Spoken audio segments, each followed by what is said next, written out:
Hey everybody, it's Amy Hibb with New Perspectives for Life in Marietta, Georgia. Hope you're having a great week.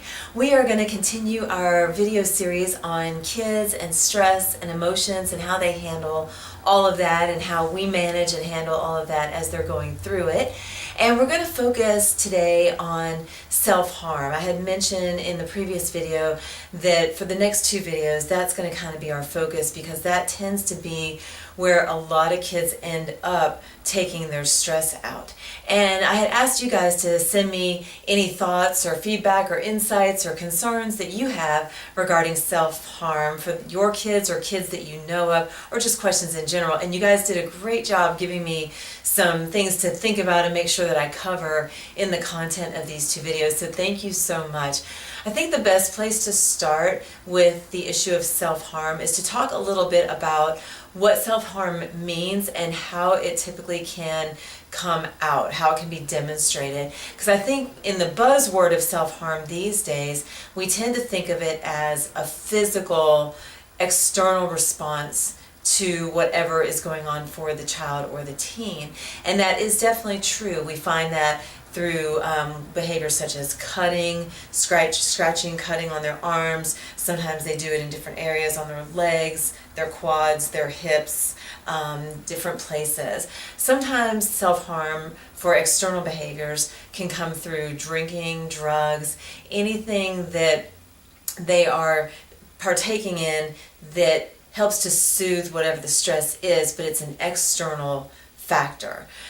But self-harm can also happen internally. It can just simply be the thoughts or the beliefs or the attitudes or the opinions that the kids or the teens have of themselves primarily.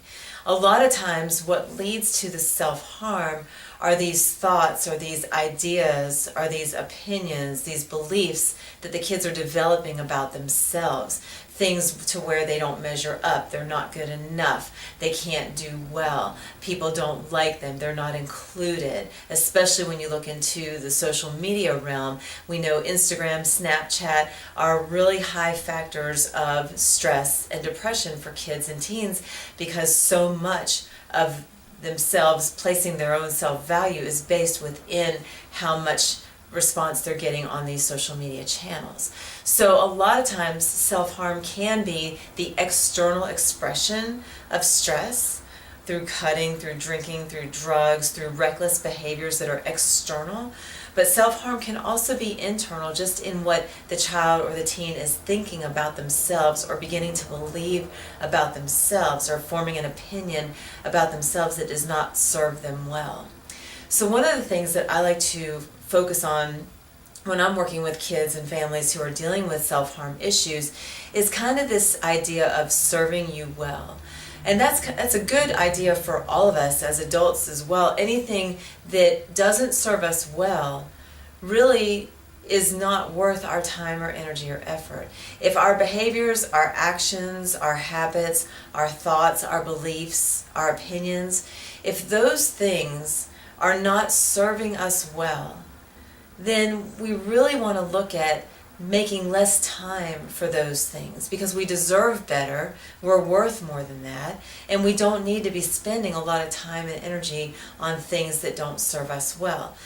Any form of self-harm does not serve us well. And as adults, we do this too. We might not do it physically as much to our bodies, but we might do it through substance use. We might do it through spending, through reckless spending, reckless driving, but we really might just do self-harm in the same way that the kids do through what we think, how much pressure we put on ourselves, what level we have to measure up to, how we're comparing ourselves. So something to think about with your kids, if you're looking at issues of self-harm, is to really try to explore what is making them feel that they have to hurt themselves in order to relieve whatever the stress is on their mind or whatever's going on in their life. Because that self-harm does not serve them well. They deserve better, they're worth more, and they don't need to spend that time and energy on those things. But when we are in the midst of stress, when our kids are in the midst of stress or in the midst of feeling less than or not included, maybe not in the popular group or not in the sports team that they had hoped for or whatever it is, they don't really realize that they are engaging in self-harm by putting themselves down.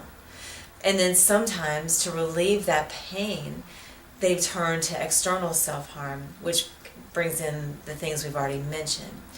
So when you're looking at self-harm, we want to define it as anything that does not serve us well. Any thought process, any internal process, or any external process that takes away our value, our power, or anything like that. And as parents and as adults, coaches, teachers in these kids' lives, it's our job to help remind the student or the child that they are valuable, that they are worthwhile, and that they don't deserve to bring in these things into their lives that don't serve them well. And whatever stress pressure that they're under, however low they're feeling about themselves, that can be worked through in other ways. So I hope this is helpful just in terms of thinking about self-harm in terms of external and internal, and to realize what our role as parents or adults in these kids' lives might be able to be. So thank you so much for tuning in, and thank you so much for your ideas and input, and we'll be looking at a few other things in the next video as well. Have a great day, and we'll see you next time. Thanks.